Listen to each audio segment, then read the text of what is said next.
took me a couple years to understand how and when to tell my life story in just 10 minutes. Welcome to the summary of my life. This is me, Nicky, and I'm a social worker. Telling your life story on video can be good for your process. My friend Karin, you see here, made all the drawings for this video. I live in Nijmegen, a city in the Netherlands. We have a river called the Waal. It was the year 1982 when my mother was pregnant of me. I'm not sure if she was very happy. She was staying in a mental hospital. When it was time for me to see the world, she went to a regular hospital. She wasn't stable enough to take care of me. Neither was my father. He brought me over the next day. I came to this lovely family, who was the sister of my mother, so basically my aunt, her husband and their 2 sons. The youngest was 4 months old. I call them my dad, mom and brothers. On the same day, my oldest brother had his birthday. He was 4 years old.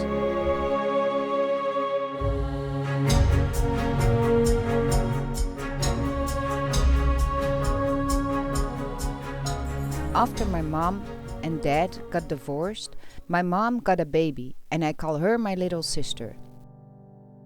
But I have always known about my birth parents and also that I have a sister in the USA.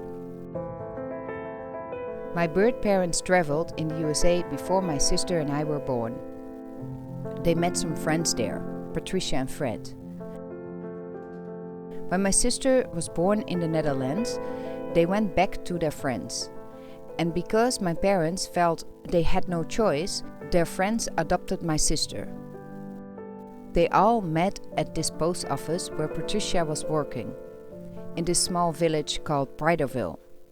That's all we knew back then. My mom promised me, when you turn 18, we will look for your sister. In the year 1996, I'm in my puberty. I fight a lot with my mom. I had a lot of questions and was in an identity crisis. I also wanted my sister to know me, so I started writing letters to her. I kept them all in a diary. I got older and I wrote more letters. I told her all about my first love, about my school stories and how much I missed her. At age 18, I finished my first school for social work and I had my internship at a shelter for homeless people.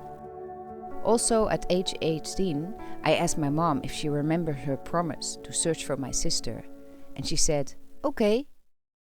I was patient, but after 9/11 I got scared. What if my sister is dead? 1 year later, I got an important phone call. It was about my birth mother. She was sick, cancer. She was in the hospital and she was going to die. This was the last moment for my sister that she was able to meet her own mother. I started searching. What I didn't know is that my mom was already searching, and she was way closer than I was. In October 2002, she had my sister on the phone for the first time. Yeah, she is found. I wrote an email to her, my first letter that I was able to send. Her husband and my family arranged a visit for me. It was a surprise visit for my sister. I thought I was part of a movie.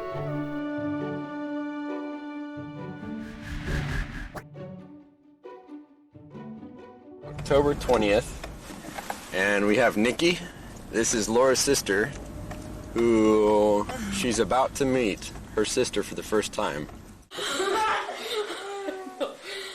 Oh my gosh! Oh my gosh! Oh my gosh! Oh my gosh! This is so weird. What? How did this happen? 2002 was a crazy year for me.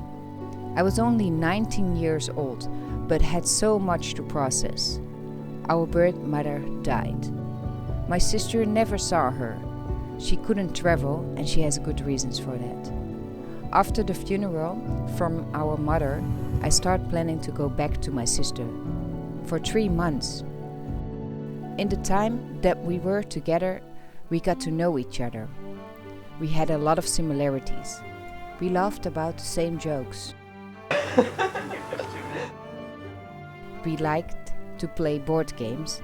We made up our own rules.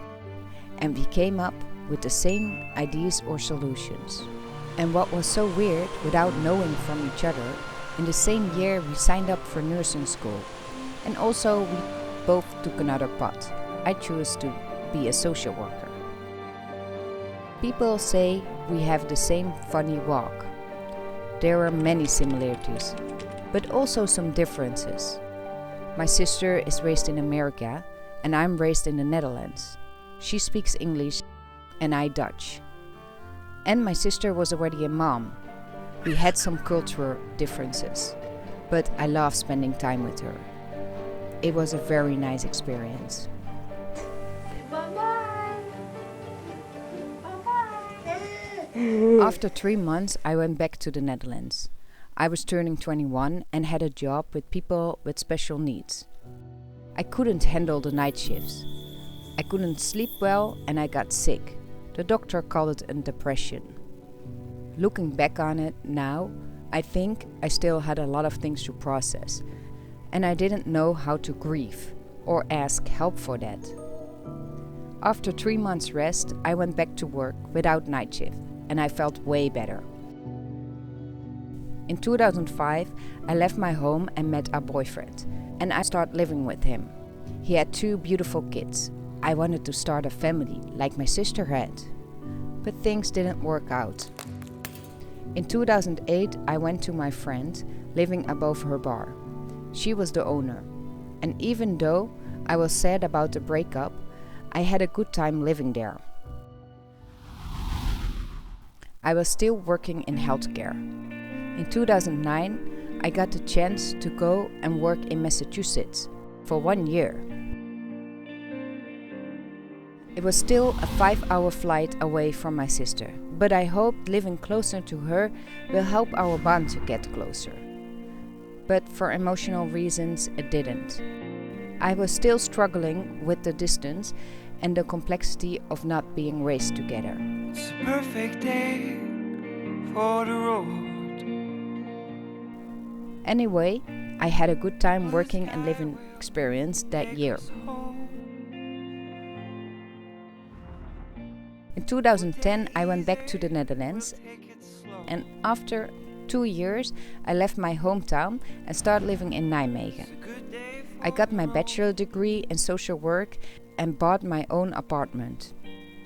And time goes so fast. 1 year later, I met my current boyfriend, Niels.